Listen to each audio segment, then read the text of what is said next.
Yo,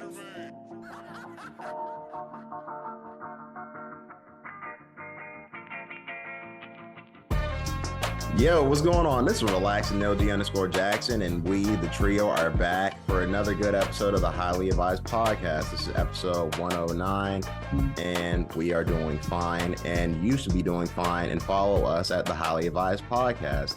Highly Advised Podcast on YouTube, Highly Advised Podcast on Instagram, and Advised Highly on Twitter. How are you guys doing this week?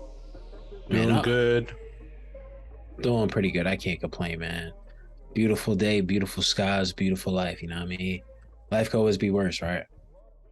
Yeah, life could be worse. Life could be great. Life could be amazing. Life could be everything. Wise words from the wise man.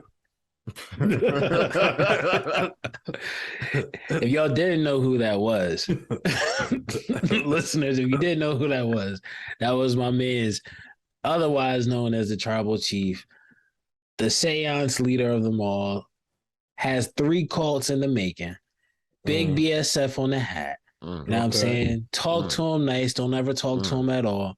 If you touch him, that's your bloodline stops. Come on now. Jesus. It stops. They taking it back. Taking it back to the Lord of Ring days, man. Nah, how you guys been doing this week? Man, I can't complain, man. I've been doing pretty good. Listeners, if you don't know who the voice is, probably remember by the face of Spence, otherwise known as Saint Kitch, otherwise known as Saint Picasso, all of that in between. But yeah, like you asked, I'm doing pretty good, man. My week's been good. Busy week nonetheless, but a lot of stuff's been in the works, I could say. How about yourselves? I've been doing good. Packing to go on a trip to a undisclosed location, and I'm not coming back to the place on that. So I'm going to be gone from this place forever. And, I got to do what I got to do. Other than that, I've just been chilling out. You moving to Bali? I can't speak on that, man. It's an undisclosed location. Yeah, he moving to Bali, everybody. Listeners, man, we're going to tell you where he's moving. Wow. He's trying to be all secretive and shit like that. We finna expose the address. I'm moving, listeners, so more than likely I'll be gone for a couple weeks at some point. Yeah. Congratulations to Nigel on this move. Congratulations to Spence for just being alive. You know what I mean? That's always a blessing that you're just alive. Still alive, man. And Nigel, Spence, they already knew, but listeners, just letting you know, I recently just had my birthday, and I'm happy to be here for another year, and I don't want to give my age out, but X amount of years down, 100 years more to go. Man. 21 Savage again. Man. I am 51, listeners, if you're curious. Yo, Charleston White, man. Charleston White ages, man. I'm not Charleston White. I am not him. I saw that. Go ahead. I was just saying I agree, but nonetheless, happy birthday, though. Thank you very much, Spence. I appreciate it. Spence and Nigel, every year they've been very kind to me on my birthday, and I really appreciate that. The day that I become a multi-trillionaire, I'm making sure that you guys have nice things. Now, I saw that they were trying to bring back these Tasmanian tigers, right? So, right. Do you think how long do you think it is before they start using that DNA to keep you young? I think they've already started that. Oh, yeah? Hey, man, don't remember, there's more than meets the eye. Oh, okay, so you've already started that. Me? Why would I start that? Because you just said it like you had a secret, No, I'm just saying, it shouldn't be surprising to you with all the science and technology out.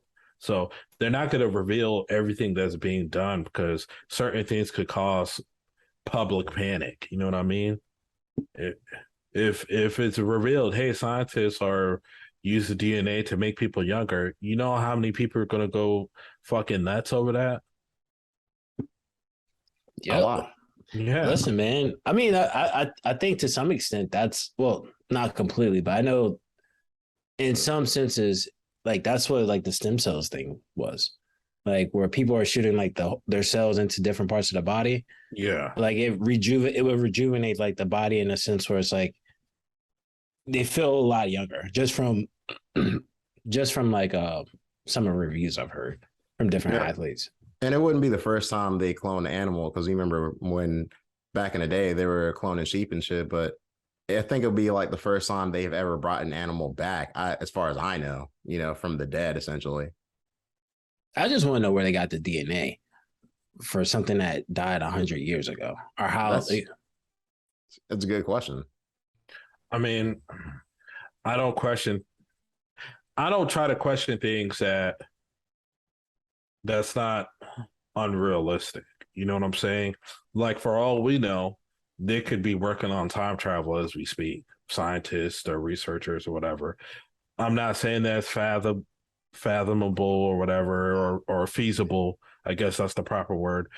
I'm not saying it's possible to do right now in our day and age, but to start doing the research on it, figure out the algorithms and the quantum physics needed to take for that and resources needed, it's not far-fetched to say, hey, they're already starting to fuck with that shit. You know what I mean? So for them to start cloning, or not cloning, but to gather DNA to reincarnate extinct animal from the past, look, man, nothing is surprising these days. You know what I'm saying?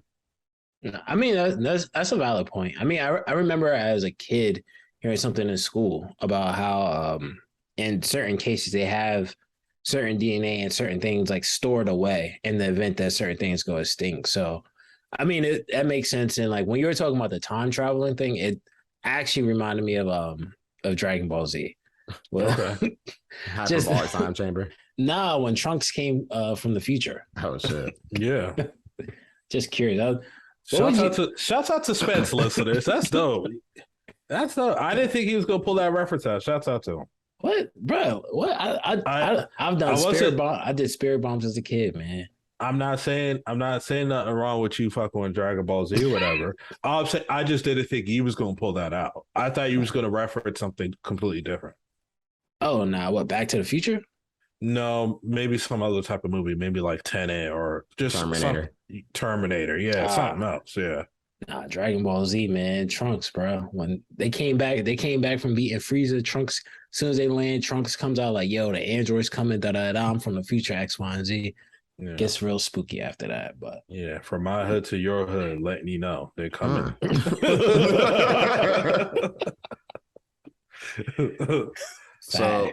So listeners, this past weekend, yesterday, as we're recording this podcast, UFC 278 happened, and we had a crazy finish to the main event, but we are not going to start there. I think we could start with one of the three fights we spoke about in the last podcast, being the Jose Aldo fight. And there's not really much to say about it. Honestly, it was a pretty uneventful fight. Merab won the fight, but it wasn't an impressive win. And I'm pretty sure almost everybody who watched the fight would say the same. Yeah. I mean, it takes two to tango. Jose Aldo wasn't really doing much. I agree. Shouts out to Merab Dvalishvili. I think that's how you say it. Forgive me if I still mispronounce it. But anyway, when him winning the fight lackluster the way he did, yes, he moves up in the rankings. I think give him one more fight before a title shot. That's how I see it. Yeah, he didn't want to fight Aldo, so might as well just fight somebody else, especially since this fight wasn't like the best. But the best fight of the night actually was the co-main event, which was Paulo Costa versus Luke Rockhold. And that fight was a back and forth fight for all 3 rounds. Luke Rockhold went in there, and I think he defied everybody's odds of him actually going to the 3rd round and being pretty competitive the whole time.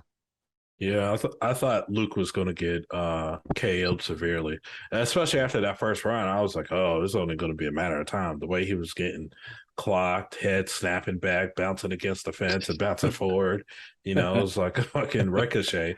And then now he stood in there. He stood in there tough. He was determined. So you can't hate on him going out on the shield the way he did, and hopefully he has a happy retirement. Yeah, no, definitely. Like I think that definitely was probably one of the fights of the night. From what I watched, it was pretty interesting just seeing how after that first round he gets out of that first round with his hands on his knees, just gas. So we all know how that goes. After that, it's kind of like it's downhill from there. But he pulled off and he looked pretty good. And like you said, he went out on the shield.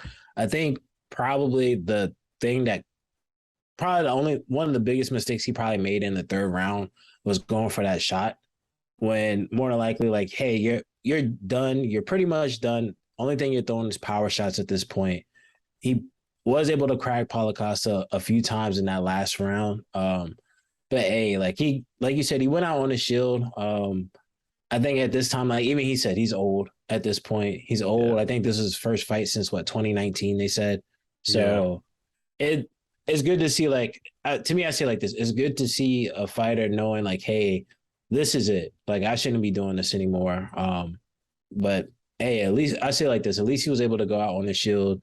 Wasn't like he ran from the fight or he at any moment if his corner had put it thrown in the towel, I wouldn't have been surprised just because of seeing a fighter that gas who could pretty much you could barely defend yourself at that point, let alone you're just surviving to make it through the fight, not even to win. So yeah. Now, shout out to him nonetheless. Did either of you guys like the way that Luke Rockhold wiped his blood on Paulo Costa's face at the end of the fight? I mean, I didn't like that. I mean, I would never be like, yeah, rub your blood on somebody else's face, especially the way he did it. But I could tell that he was doing it as kind of as a final, like, fuck you type of deal. And to me, I'm not mad at him for that.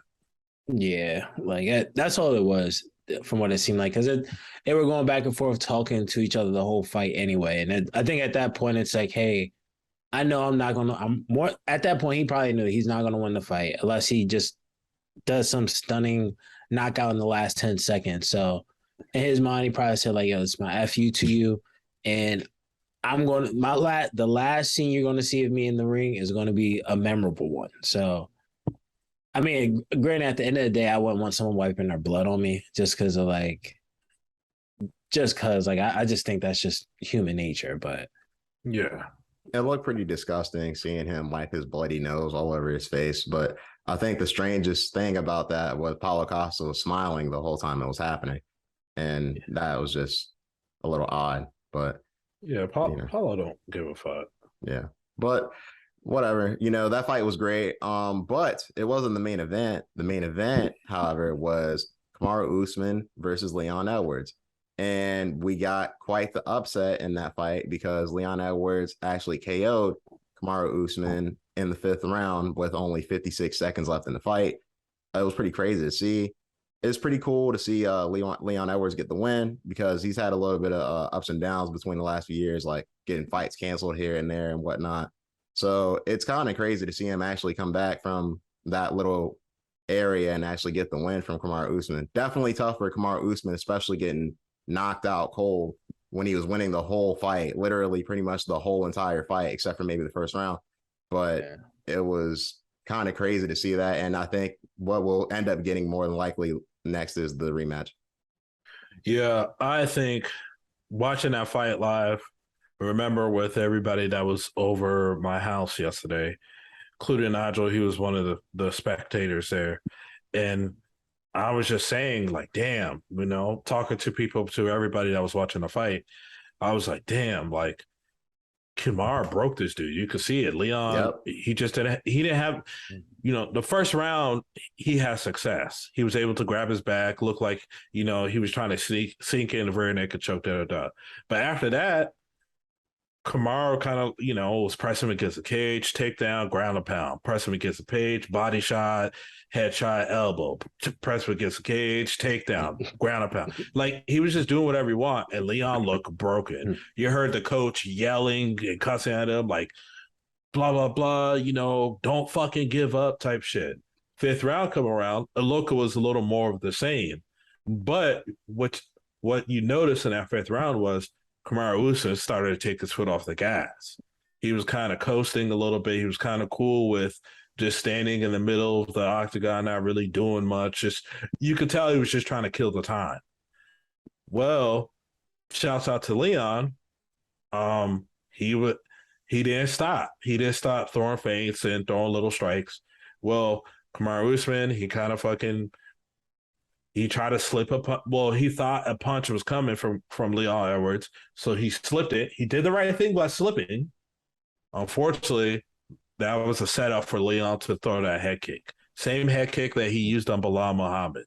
So Usman got caught, of course, knocked out. Now there's a bunch of memes and people making fun of him. But at the same time, that's the game sometimes. You were dominating a fight, you were beating the dude, but it's not over until the final bell, you know what I mean? And now that he's KO'd, now he's no longer the champion. His win streak is broken. That obviously he's gonna lose his spot in the rankings, this and a third. But to me, maybe this is something Kamaru Usman needed to continue his reign to become at the top again, but also maybe be more dominant next time around, because with him coasting in that fifth round and him making those mistakes on striking wise, because it was the same mistakes he was kind of making in the Kobe fight, maybe this time around him and Trevor Whitman and whoever there that's helping him with his striking will really clean up his defense. And I think the trilogy will happen. Dana White has already said that's what he wanted. Leon Edwards already acknowledged, like, hey, yeah, that's probably going to be next. I seen a video on YouTube with Kamaru FaceTiming Dana White saying that he wants to kill Leon Edwards. So I don't think he was saying it in an angry way. I think he was saying it kind of like, yo, make sure the trilogy is set in stone because I'm going to make sure I kill the dude. And I think the trilogy is going to be fun now because it's like, well, hey, we know Leon could KO him. And now, not only that, now we know, hey, you really can't sleep on Leon. I think we could all discuss our prediction on how the trilogy fight will go, but I think that's next. I know some people think Hamza should go, but I don't know, man. I don't know. And to kind of like fill in the gap in time, what if Leon Edwards and Kamaru Usman is the next coaches for the Ultimate Fighter? Real quick before you go, Spence, I just want to say, give Leon a little bit of credit, not you, Lyle, but just in general, because not only was it that Kamaru Usman was tired in the fourth, or I say in the fifth, and he was coasting a little bit, but also Leon Edwards, he was throwing a lot of body kicks throughout the fight that kind of let the head kick eventually come up in the later round. So that's just one thing that happened, and it's just kind of the way it played out. Yeah, I mean, I did, even though I think he was taking his foot off the gas a little bit in the fifth, Kamaru, you still could tell he was definitively winning the fifth round. Yep. Like going to me for myself, had he won that fifth round, I would have had it 4-1. Of course, Leon Edwards did win the first round. Personally, I felt he did enough to win the first round, but after that, like you said, it did look like he was kind of broken at some point where he wasn't able to really land what he wanted to land. Kamaru was kind of having his way. And essentially, like they say, that's what a champion does. A champion has some ups and downs, and they make the adjustments to keep winning. But unfortunately, that didn't happen in the long run. Like you said, he got hit.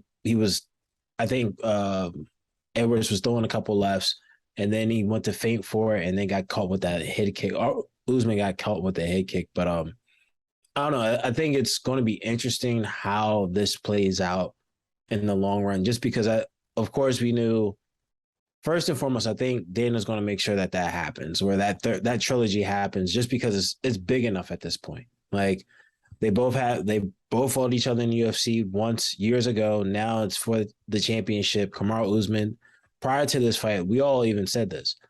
Kamaru looked like he was on track to be the GOAT.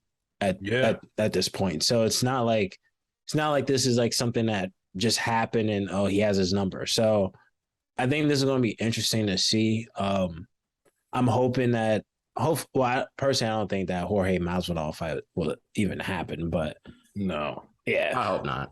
Yeah, he needs to win fights. Exactly. Like a few. Yeah, but listen, man, he'll probably try to talk his way into it, even though I think he would still lose. It wouldn't make sense if you're trying to sell. I think the biggest payday for everyone would be Kamaru Usman, Leon Edwards 3, the trilogy.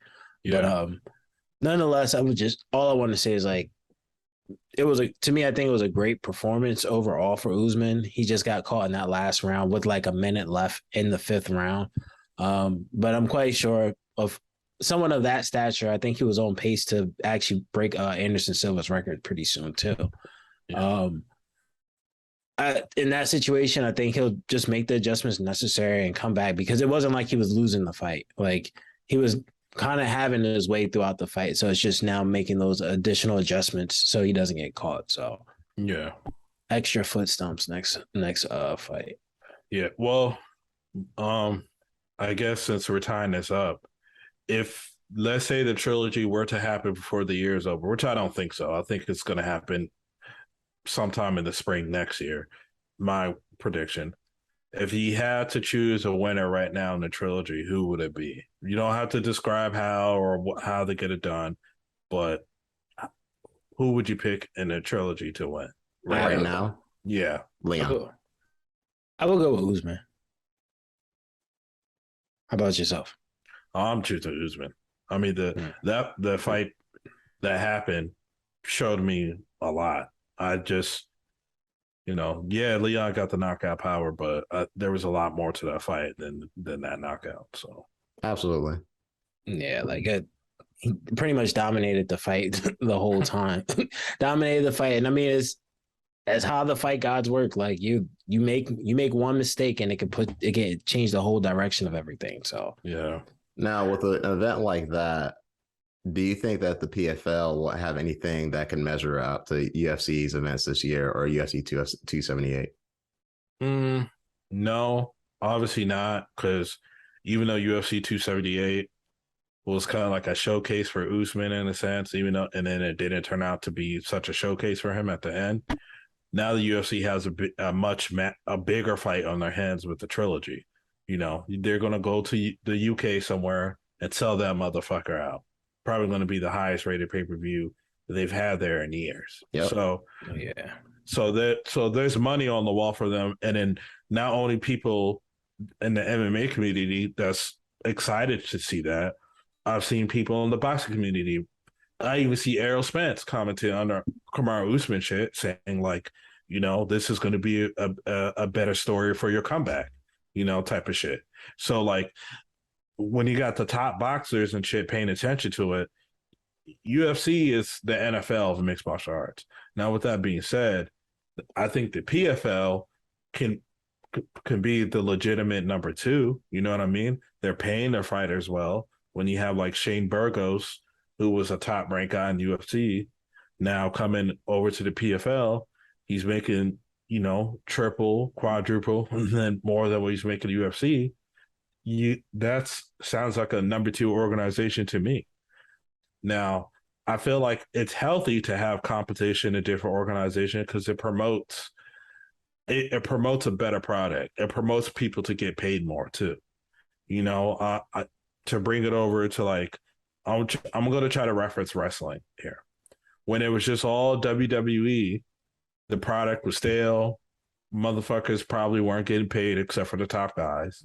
Now that you have new promotions out here and motherfuckers are getting paid in these new promotions, now you're seeing the WWE starting to pay guys and starting to do things to try to change the product up to get people more interested in their shit again. That's how I feel like with the PFL. Hey, yeah, it's not the UFC, but it's not a bad product. Plus, they pay their fighters a good amount. So now the UFC, they're going to be like, well, we might want to pay our guys so they don't jump shit to the PFL. So I think they could be a solid number 2.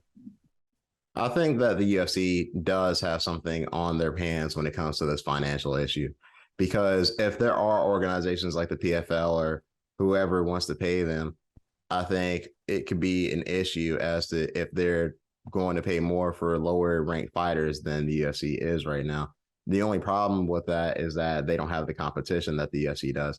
Now, if they don't care about competition and they don't care about getting paid, then yeah, I think another organization will pay them more money than they would get paid in the UFC. Because somebody in the UFC who is lower ranked can be a star in PFL or Bellator or one. So it doesn't necessarily matter. It depends on what their goal is. I mean, I think though that will start to create stronger competition for that organization, because now you're enticing, and you're enticing other fighters to be like, I'm not top 5 right now, maybe I'm top 10, but let me go to the PFL where they're paying these guys X, Y, Z, which I'm not getting paid here in the UFC. And then eventually there's going to be a top fighter in the UFC who might be a former champion or number 1 ranked to be like, look, my deal's done. The PFL's offering me $500,000 just to show up, and the UFC's trying to offer me $100,000. All right, I'm a split. It's going to happen if the UFC don't start paying guys a little more. Don't get me wrong, you get more fame and notoriety from the UFC, but a lot of fighters don't care about fame and notoriety. Some of them, there's a good amount of fighters are like, I'm doing this because this is my livelihood. Yeah. That's a fact. I mean, I think, but I think that's one of the things that's a downside for fighters also, is like the fact that this is their livelihood. A lot of times they end up just they'll take whatever, especially when you're talking about the biggest platform in MMA, you're going to take whatever they give you a lot of times, unless you have that leverage, of course. So like, I can see how certain fighters could eventually say like, hey, this is my leg. I'm fighting for like my name, but at the same time, I need to make sure my pockets are good, because we've seen fighters before say like fighters are fighting to be ranked in the top 3 are easily saying, oh, I'm broke, or oh, I'm about to fight for a championship soon, but I'm on pace to fight for a championship, but the money I'm making after you pay your camps, cover all your expenses, injuries, whatever, it's not enough money to get by until the next fight. So I think when you have certain fighters similar to what you're saying that are lower ranked, like a Sean O'Malley, for instance, right? Like if he went to PFL, he probably would be a bigger fighter, more than likely. He knows how to talk the talk to some extent. He just doesn't. He's just not put in front of the best competition overall. Yeah. So like, I think in those situations you can make PFL and other organizations, they can make stars out of fighters like that.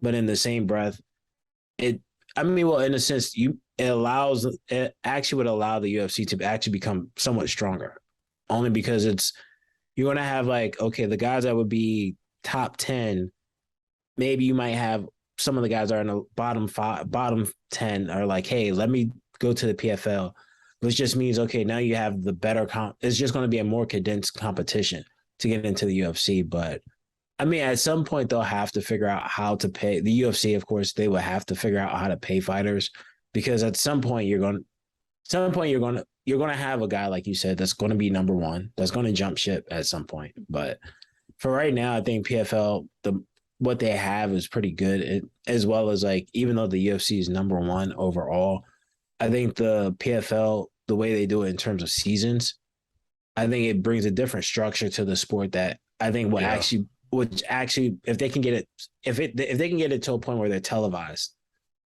on like a regular distribution channel, a regular channel or streaming service that everybody can watch, I think they could be pretty big, just because of like, it's just one of those things where you have fighters that is more of a season, so people are just going to track it nonetheless, similar to like NFL or any other sport versus like a street ball or a pro-am type of tournament. So outside of like just like the PFL though, right? When we look at like fighters overall and whether it's pay or not, like different fighters leave the sport for whatever reason.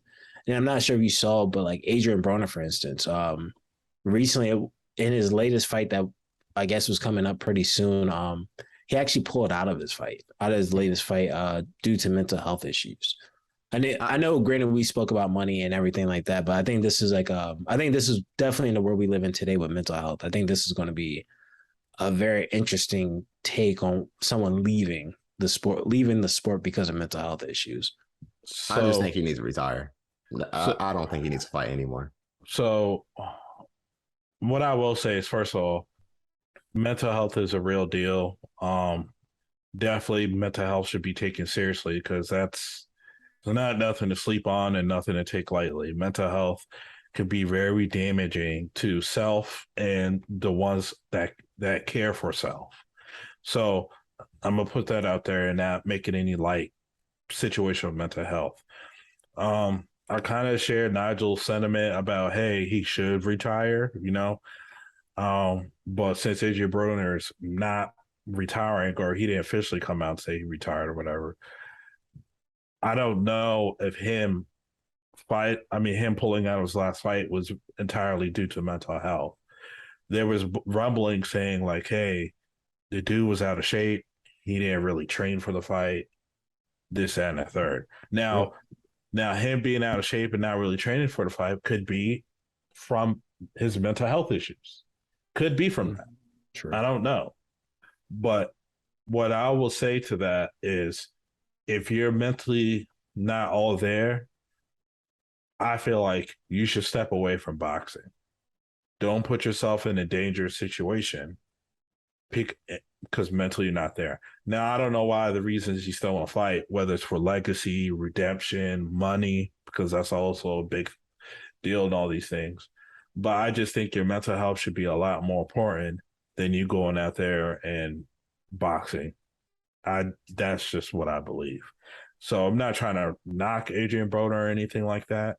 I just think that he should have been doing it to begin with. If mental health is the reason, hey, you should take your time and then come back whenever you're ready, or even if you want to. But just don't subject yourself to go inside the square circle for a payday when you're all fucked up mentally. That could lead you to getting knocked out. Oh yeah, absolutely, man. Like I think that's one of the downsides to fighters. Oh, kind of tying back to what we were talking about with the PFL, where you have fighters that they don't want to fight, but they're fighting because they need the money. And that pretty much puts them in dangerous positions. And you see how that kind of plays out in the long run. So Yeah. I think I agree also, like in the sense with Adrian Broner, I think it is best if you have these mental health issues, it's better to step away from the sport. I think he's only 33.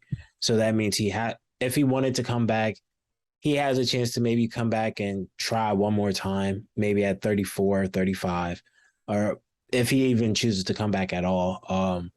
But yeah, I think with Adrian Broner, like even in the past, we've seen him post things about wanting to commit suicide and a few other things to that nature. So I think in this situation, I think it's good. I think it's healthy that he's decided to step away from the sport for the time being, and hopefully he gets himself together and gets himself back together, whatever that route looks like. But yeah, like I think at the end of the day, you're more important than the sport is at the end of the day as a person. Now, granted, like I think the only thing from a fan perspective, it's a little upsetting to see, just because we all remember at that one point when Rock Nation offered him like $40 million for like 5 fights or six or 7 fights, something to that nature. Or I think it was $40 million for 8 fights. So it was like $5 million a fight or something. And he turned that down. And we saw like kind of like the path he went down. But I mean, it's upsetting, but hopefully, I think from a fan perspective, boxing wise, it's upsetting, but from just a human perspective, I'm hoping that he gets himself better at the end of the day. Like mental health is a serious thing across the board for anybody. So, mental health is definitely important, and I'm definitely pro therapy and all of that stuff. With that being said, though, to me, with this Adrian Broner situation, it just comes off. And to me, I feel like if he really is feeling that way, he should retire, because if this is the case, and it was the case before, then he should honestly be getting help. And it just seems to be a recurring thing to where maybe he should have got the help before. I'm not sure if he got the help before when he was saying that stuff about suicide, but it was a problem back then. It seems to be a problem now. I hope it's not a problem in the future because he should have got help back then. So to me, like it's one of those things where I really hope he does step away from the sport because this seems to be a recurring theme. Oh yeah, absolutely. And I think I don't I don't know exactly what happened, but I think in the same regard, I'm sure there's somebody that was in his. I'm hoping there was somebody in his corner that was telling him was kind of sharing the same sentiment of like, hey, yeah, we have a history of this. Let's try to figure out something so we can get you on the right path, whether it's with boxing being included in your life or without it.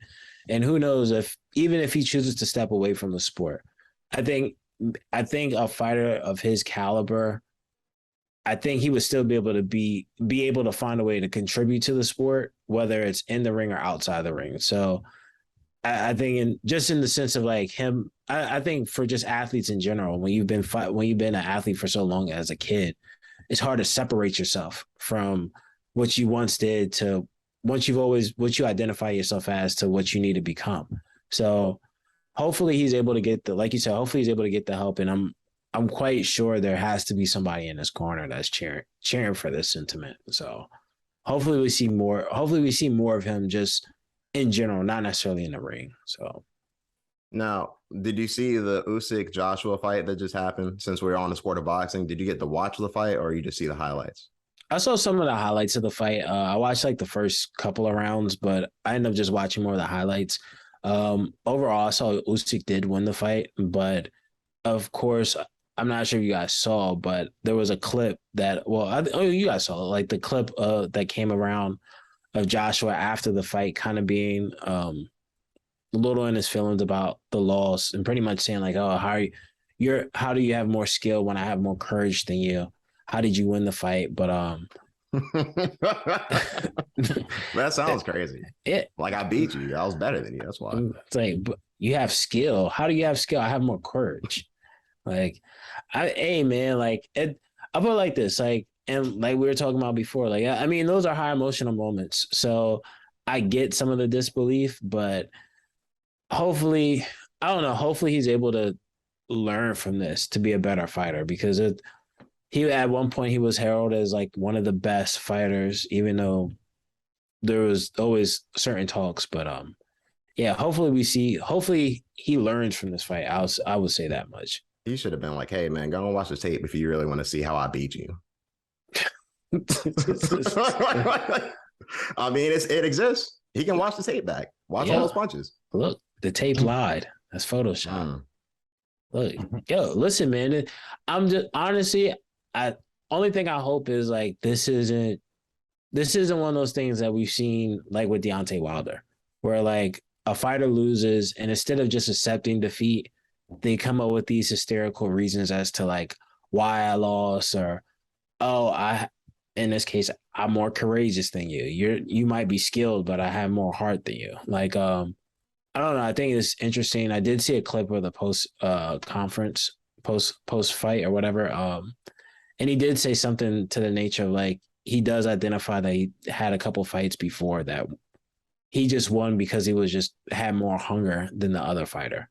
So pretty much alluding to like, hey, I was fighting not so great talent, but hopefully this is a wake up call.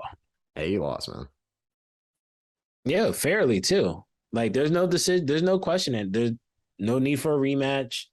Let's just move it on. Tyson Fury's already said he's retired. I don't even know what's up with Tyson Fury, to be honest with you. The guy that says he retires every other week. But I don't know. This is interesting.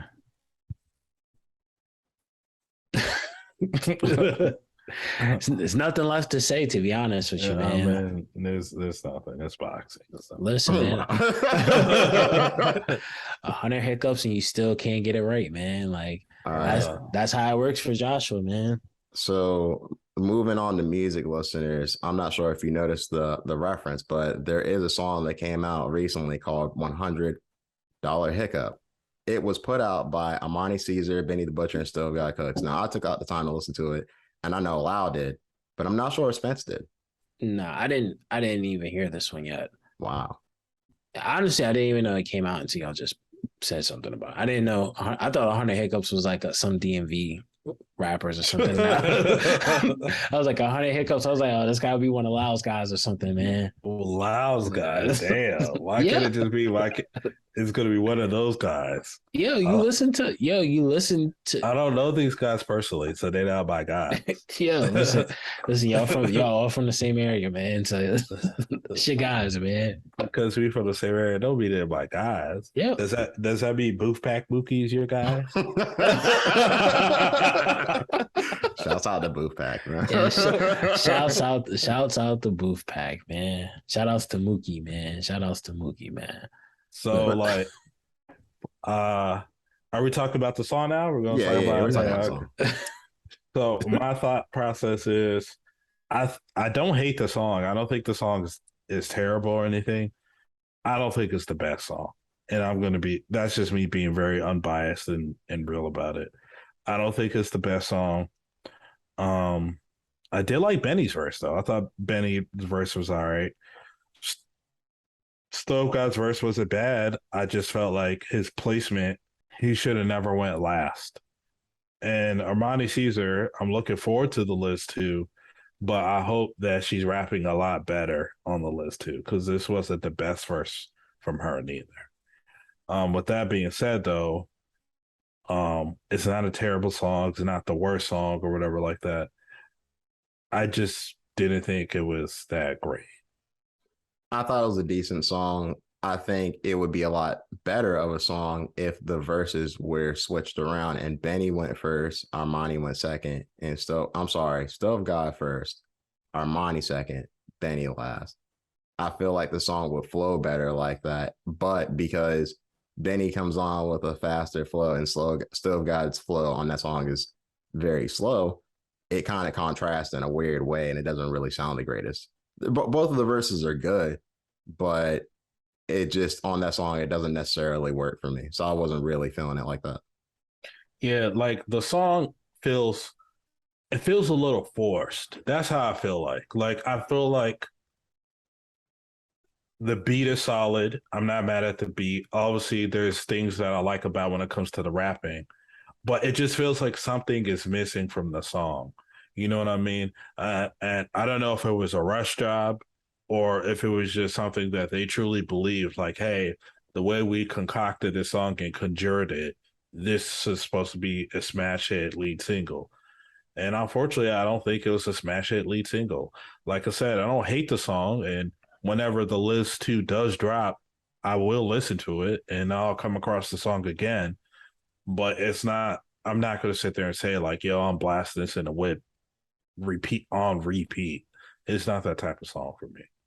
Yeah, I played just a small snippet of it. I still got to listen to it more, but I don't know. Who knows? Hopefully, just from hearing what you guys have to say, hopefully this is similar to what we've seen with other artists before, where they put out something, and then the song may sound better on the album. So hopefully that's the case. I mean, we all know Griselda don't really fall short. Right. It's rare that they fall short and don't deliver. So I don't know, or maybe they need a West Side Gun on it. Who knows? Maybe that was maybe that was the glowing touch that they needed. But what have you been listening to if you haven't listened to that song, Spence? Man, I've been listening to Spaceships on a Blade. Oh, yeah. Yeah, by Larry June. Larry June just dropped that over the past week. Last Friday, he dropped this. And man, I'll tell you, bro. I know we had some critiques last time about that. I think it was 2 peas in a pod. 2 peas in a pod, yep. 2 peas in a pod. We had a lot of critiques on that joint, but to me, this delivered. To me, this is probably one of the few projects I've heard from. This is probably one of my more favorite projects so far. Now, granted, that's recency bias probably, but this is a great product so far. Of course, I think Larry June has mastered the style of rapping, like with 70s sounds, but making it like a modern day sound. Like to me, this is like 70s rap music. Like I agree with you, Spence. And I think this I didn't listen to the album entirely, but I did listen to a good portion of it. And from what I heard, I enjoyed it. I think Larry June, one, he's getting better as a rapper. I think he's getting real comfortable in his own lane of rap. He's not the type of rapper to be like, I'm coming for the throne. I think he's the kind of rapper like, look, I'm getting money off of this shit. And I'm gonna try to, I make music where people can vibe to, party to. They definitely like coming out to the shows because you see me, I'm getting money. My neck is getting icy. You know what I mean? I'm starting to get sick. So shouts out to Larry June. I fuck with it. What gets me really, I guess, ecstatic about the project is he says, "Hey, this is just a warm up to him and Alchemist's album," and I'm like, if this project is legit as this, and I'm excited for the Alchemist project now. So shouts out to Larry June. And since I just mentioned Alchemist, I would like to say, did you guys listen to him and Rock Marciano's new project? The Elephant Man's Bones, Dead Man Bones, whatever the fuck. Well, I didn't. Nah. So that project, Rock Marciano Alchemist, is not out on streaming platforms yet, except for the lead single. But if you want to buy the deluxe version of the album, which that comes with 2 exclusive songs, you could do that on You could go on rockmarciano.com and buy it. So the album is out, but it won't hit streaming platforms, listeners, until the week after this recording. Or by the time this episode drops and the day after this episode, which would be a Friday, but whatever. A lot of people are saying that project is dope. The one that spent their hard-earned money for the deluxe version that's available now. I'm gonna take their word for it. A lot of people do like Rock Marciano, and obviously a lot of people like The Alchemist. So hopefully it's good. I just thought I'd ask you guys to see if you decided to spend your money on the project. Yeah, I haven't, but I mean, I'm who knows? I may end up buying it. I can't tell you if I will or won't, but yeah. At the end of the day, I definitely will be checking it out, whether it's behind the paywall or if it's after it gets on streaming services. Yeah. But nonetheless, one thing I will say is just shout outs to them because I think it's super cool seeing artists finding ways to make money in this era, especially with streaming, where record sales are pretty much diluted. This is like the getting it out the trunk in the digital era. So yeah, I'll be listening to it next Friday for sure. I will. Definitely not buying it. No, I mean, maybe I'll buy it after I listen to it. We'll see. What, the deluxe edition? Just say you're not buying it, bro. I'm not gonna say that. You don't know if I'm gonna buy it or not. I know you're not gonna buy it, man. You gonna buy Honestly Nevermind? You're the one who liked it the most. Yeah, listen, man. If I'm waiting for it to come on vinyl. Wow, so okay. No, I ain't gonna hold you. If it comes on vinyl, I'm gonna get it too. I'm not doing that. I'm gonna get it too on vinyl. I'm not gonna champion and say it's the greatest Drake album. I think we've all acknowledged that. But I think having an album like that on vinyl would be good to the collection. Kind of like if you're able to get more life on vinyl, I think that would be good to the collection. It's all part of just collecting. So yeah. Plus I think it's collecting, and I think like this album, even though I don't think it in terms of Drake albums, I don't think it's his best album, but I do think this is going to be an album that with time it's going to be more of one of those timeless albums, just in the sense of like that type of music to me is if you listen to that type of music, it doesn't get old. That type of sound doesn't really get that old unless you just are stuck too much in a box, I would say. But I'm not buying that shit. I don't expect you to. I'm not buying that. I don't expect you to. You're not one of those type of guys. You're right. I'm stuck in a box all the time. Listen, man. You want to listen to Doris all day? Not even. No, not even. That's Nigel. He do. Yeah, it's like, yo, Drake should have had Earl Sweatshirt on here. This would have been a fire project. That's wild. That's a crazy thing for me to say. Yo, It's a crazy thing that you would think I would say that. listen, listen. How long I know you? A bit, actually, but still, very, very long time. Exactly. That sounds like something I would have heard you say before. So the whole time you know me, I've been a Steelers fan, and Oh my god! yeah. So you already know Yo, the you Steelers. What's up? What's up, I Spence? was gonna say you ain't got no Steelers stuff. You ain't got nothing on you. It's Look, because man. I'm moving. Listen, Come on, listen, man. You trying to? I ain't gonna make the joke. Go ahead. So, listeners, as you guys know, if you listen to the last podcast or any of the earlier podcasts when I had the Steelers thing up in the background, I am for sure a Steelers fan. And we just found out that Amazon will exclusively have the Thursday night football games that come on. So if you want to watch a game that's on Thursdays and you don't have Amazon Prime, Amazon said, fuck you. They do not care if you don't have it. You can't buy it.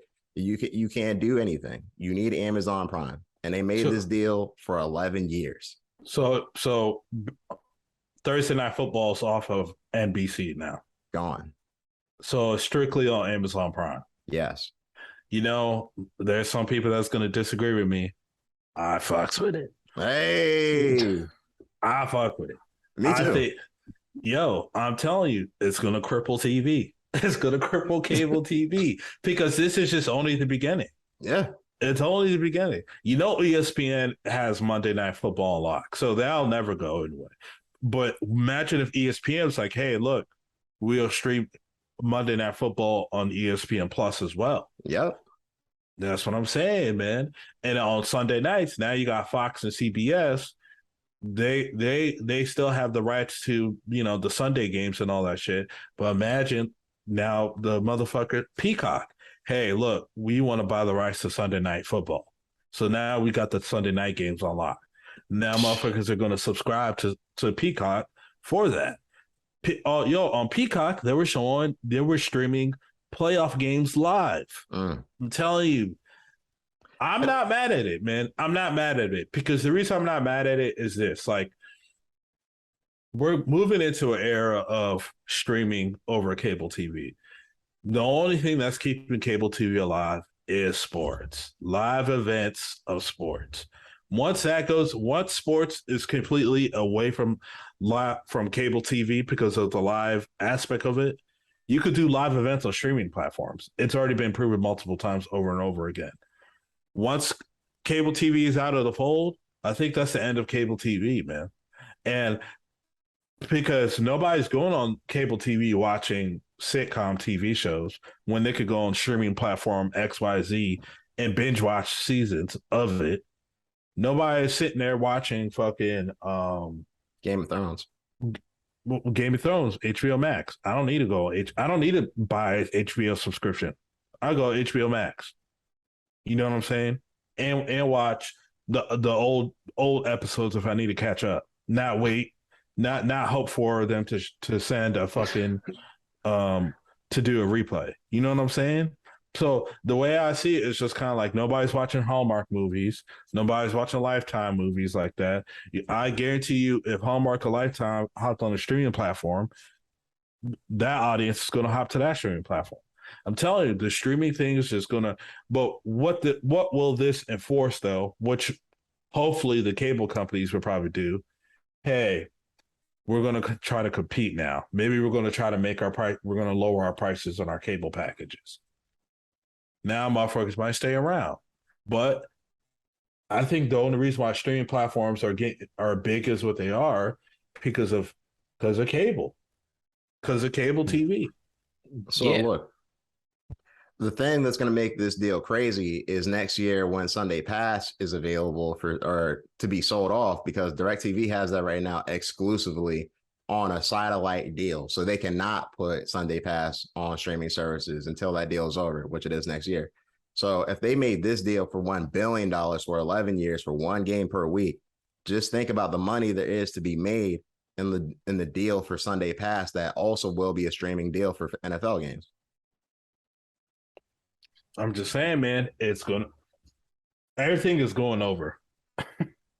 Yeah. I mean, I think even like to what you were saying before with the with like the cable services, You see it now where certain services are packaging some of that stuff. Like, oh, you sign up with X cable provider. We're going to give you Netflix or Hulu for free, or we're going to give you some certain streaming platforms for free. So it's like, I think I think they've already seen what's coming. I think they're just trying to figure out how to get ahead of that curve. But I think just in terms of like what this deal means for the NFL and for sports overall, I think this is a huge big step, and just in terms of the leap forward in terms of sports. Just because, like we were saying, like it pushes for everything to become more digitalized, but as well, you're also starting to see, you'll just start to see it more often where certain other bigger sports are going to start translating over into these things. Even like, I'm not sure if I don't think it was PFL, kind of going back to that again. But I think it might have been ONE FC. I know it was some sport, some combat sport. Yeah, it was ONE FC. Yeah. ONE FC. Yeah. Yeah. So I know exactly what you're talking about. ONE FC. Yeah. I think it was with Amazon also, wasn't it? Yeah. Yep. Yeah. I saw advertisement for that the other day, actually. Fight just came out. Yep. With Demetrius Johnson. Oh, wow. Nice.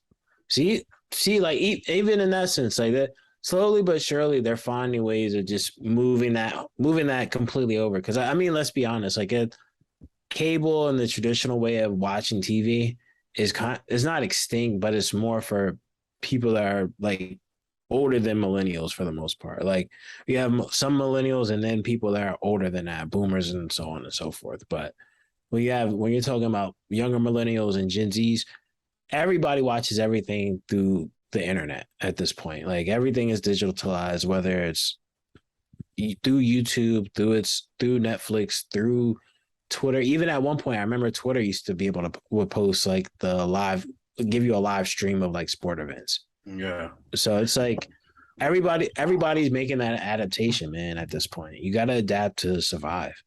Yeah, I think the reason why I'm championing the streaming platform things, because I feel like, hey, look, one, you don't need to have cable, period, to have a streaming platform.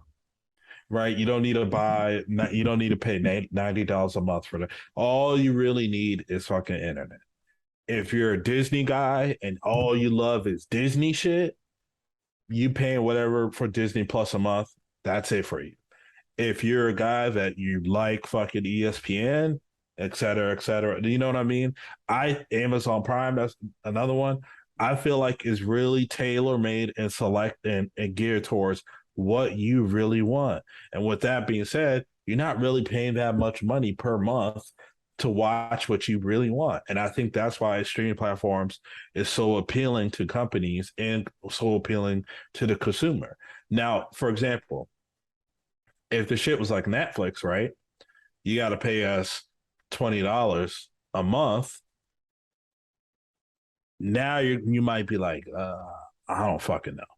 You know, I don't know. I might skip out on the Netflix unless you love all the shows and shit that Netflix offer. But if you're just watching it for one thing, you might not want to do it. People got ESPN. They're paying $5-6 a month because of the UFC. They're not paying $5-6. They're not watching all the 30 for 30s. They're not watching hockey, random soccer game in fucking Europe somewhere. They're watching it for UFC. You can cough up $6-7 a month for that. You might not want to cough up $20 to $25 for watching UFC every month. That'll get old to you really quick. Yeah, unless you're like a diehard. Yeah, exactly. Unless you're a diehard, you know, just bleed, whatever. But that's why I feel like I'm not mad at this deal. I'm not. Shouts out to Amazon for locking it in. And now motherfuckers who are Amazon diehards, now you're going to see them become football fans. Hey, man, I'm going to watch the game. Click on Prime. There it is. Nah, that's gonna be a big thing, man. Like you said, like unless you're a diehard, and no, I will say this to your point about like affordability. I think one of the one of the pluses today, it seems like an advantage today is like you said, it's $6 or $7 for like not necessarily ESPN, but just certain streaming platforms. Only thing to me, I think, is like in the long run, and I'm just thinking like long term. At some point, I'm wondering who's going there, because I think this is just going to be just a new iteration of like cable at some point. I'm just curious to see who's going to be able to be the umbrella to say like, hey, if you purchase this platform, you'll get all of these other channels. Because like it's $6 or $7, but if you're doing like, let's say you have Oxygen is like, let's say $8, and then you're also someone that likes sports and you like different things. Those multitude of things will all end up costing $7 or $8 to the point you're spending $50 or $60 a month.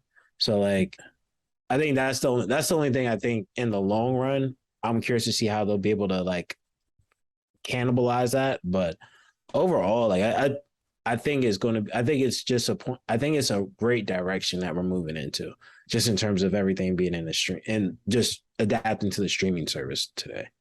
Now, my prediction for that is I think the control of the streaming services will go to the DSPs, like the internet providers. Yeah, I mean that's a good point. But I was going to say to Spence's point, Disney's already doing that in a sense. Right. Where they have the Hulu bundle. Hey, you get Hulu, you get Disney Plus you get ESPN Plus. And if you and I got the Hulu bundle. I'm just gonna tell us I pay $20 a month, but I get 3 streaming platforms for it. So I get all the ESPN shit, I get all the Disney Plus shit, and I get Hulu Premium, meaning like no motherfucking ads.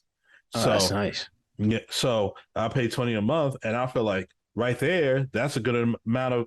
You could watch a lot of shit off of that bundle right there.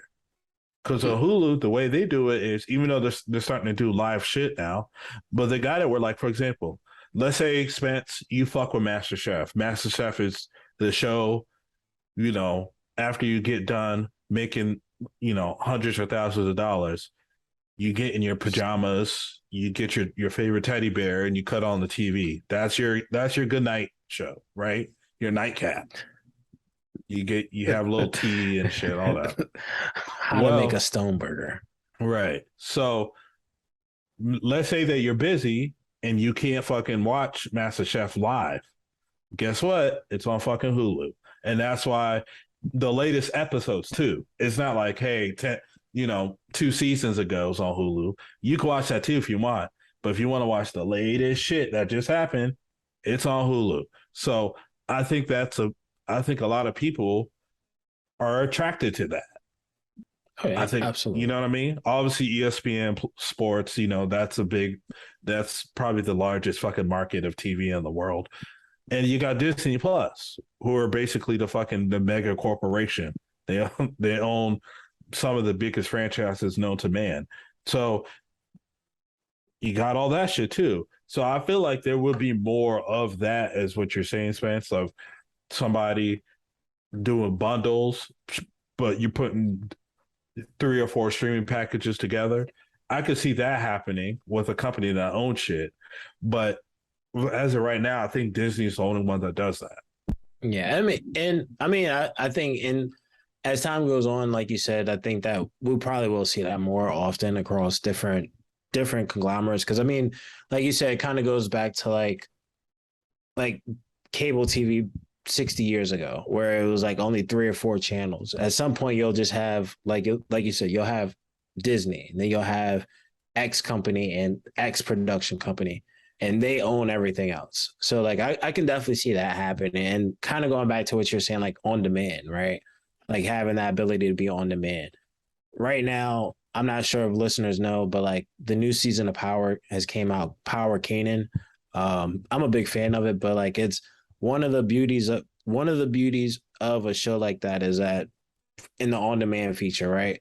Soon as 12 o'clock hits on the Sunday, 12 a.m. on Sunday, I can watch the episode. I can watch the episode at 12 a.m. and I don't have to wait till 8 o'clock at night when it actually comes on live TV. So like, I think that having that type of thing is is a big plus. Now, granted, like Hulu, for instance, they do something similar, but I think they don't put you're not able to access it until after. Right after the episode airs. Yeah. Right. So I think it's like I think it's interesting to see how these channels are finding their way, because I mean, before the Netflix model was, hey, it's 14 episodes a season. Let's just put all 14 out today. Yeah. So Yeah. Which by the way, I'm a fan of. I like that. I think it all depends on the show, man, because like sometimes I like binging a show, but sometimes I don't mind the weekly rollout because I don't have time to watch all of that shit at once, you know? But you don't have to watch it all at once. Right. But it doesn't stop people from talking about it all at once. yeah. I mean, that's but that's your job to make sure you do your duty to avoid that shit. It's not hard to avoid spoilers. So the fuck it is. No. Right. Yo, Yeah. I've had all types of shit spoiled for me. Yeah. Okay. Speaking of sport, well, go ahead. Spoilers are legitimately could be a challenge. But for example, if you're watching the UFC fight, hey, I don't want nothing spoiled because I want to watch it for myself. Don't go on Twitter. Don't go on YouTube. Don't go on Instagram. Don't, you can avoid that shit. But the fact that sometimes people, as a habit or with them not noticing, they're going on these platforms with these spoilers, that's what happens. So like if I'm watching certain things that I know that may be spoiled, I'm gonna make sure to avoid XYZ so this way I'm not looking for it. So I'm not, and sometimes motherfuckers, like for example, let's say you're on YouTube and you didn't watch Nope yet. You want to watch Nope, but you're watching shit about Jordan Peele. Well, due to the algorithm, something's gonna come up about Nope now. You know what I'm saying? Yeah. The ending explained. Yeah. You know what I mean? Like, so that and the thumbnail is like a screen from the movies, right? Showing somebody dying. You know what I mean? Like, all right.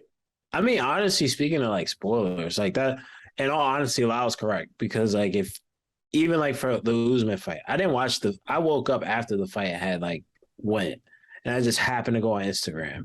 Someone I see it in my chat. Yo, it's crazy. He got knocked out. Usman got knocked out, and I was like, I didn't even have to. You know how like the notifications are. You just see it pop up. That was me, man. My bad. I thought you watched the fight. I thought you saw the fight. Nah, you just wanted to bring the spoilers to Spence. Not on purpose. It's like I got something for it. But honestly though, like outside of you, even another chat I was in.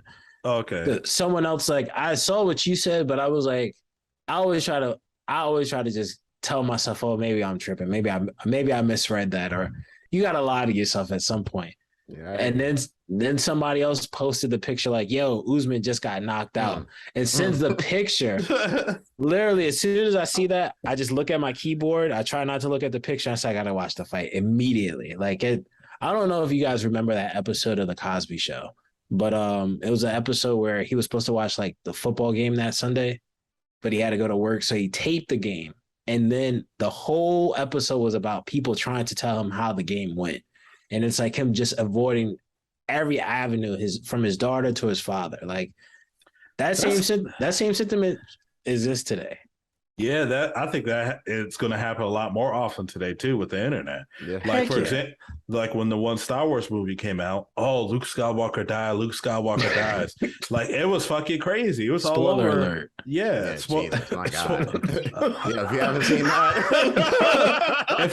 if you haven't seen that movie, I'm not gonna say like it's your fault because you might not be a Star Wars fan, but like it's been out for years, so you have every opportunity to see that fucking. You might as well watch that shit now. Like know what happens. You could probably find clips of the movie on YouTube. So, Anybody put this in the beginning. Anybody watching this episode, if you want to watch Star Wars, watch it before you get to the last bit of the show. But I'll put that on before the intro. I'll play it twice. It's like play it 3 times like it's Dr. Umar, man. So before we get out of here, I'm actually not even gonna say that. Do we have anything else for the listeners? I don't have anything else other than drink your water, stay safe. Everything's on the rise, monkeypox, disease in the sky, all types of things in between. So just stay safe, drink your water, eat some fresh fruit, listen to some Larry June, get your money up, don't get your funny up. That's all I got to say. Hey. Hey. Numbers. That's it. Well, no, actually, before we get out of here, I want to ask the listeners one thing. Can you go, if you're listening to this through whatever streaming platform, make sure you like, comment, and subscribe. Let us know your feedback. Give us some feedback. Let us know what you think of the podcast. If you're watching this through YouTube, at the Highly Advised Podcast on YouTube, leave a comment, like, comment, and subscribe. If you're following us on Instagram at the Highly Advised Podcast, like, comment, subscribe, share what we got going on. Or if you're listening to it, or if you just want to chat and talk to us through Twitter or just see our reaction to a sport as it happens, follow us on Twitter at Advise Highly. So just want to get that out of the way. 50. All right, y'all. We are out of here. We will talk to you guys later. Have a good one. Peace. You have been highly advised. This is the Highly Advised Podcast, and you've been highly advised. Oh, yeah.